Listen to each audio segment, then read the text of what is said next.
Hello, ladies and gentlemen, it's Rob here, and I just got back from watching the Teenage Mutant Ninja Turtles Mutant Mayhem movie. It's the first Ninja Turtles movie since the Michael Bay ones, the last one of those, and the first theatrically released Teenage Mutant Ninja Turtles animated movie since TMNT. So, what did I think about this one? I mean, when the trailers were coming out, I was very much interested in it. It had a very cool animation style, and then the reviews were coming out, and then you had the Rotten Tomatoes meter off the charts for it, and it was getting a lot of really great reviews. So what did I think after watching this movie?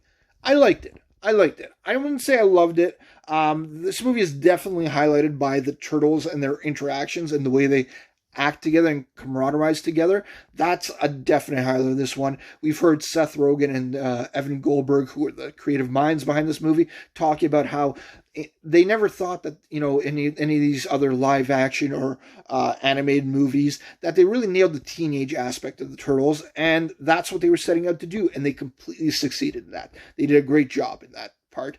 Superfly, he was a great villain and whatnot. The camaraderie between Splinter and the Turtles was great. They did a lot of really fresh and very interesting things in this movie that kind of freshened up the Turtles a bit and did some things that maybe a lot of other generations have not done.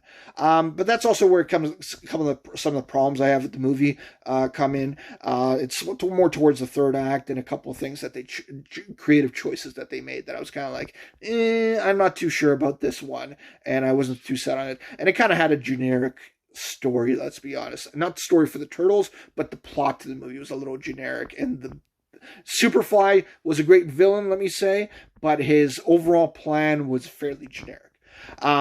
But regardless about that, I'm very interested. I hope this movie makes a lot of money, and I hope we get a sequel, because I think its post-credit sequence really sets up for a pretty good sequel, I think, in the future. So, yeah, I hope this movie does well. The animation style was great and all that stuff. And, yeah, they nailed the main parts. The parts that they needed to nail, they nailed.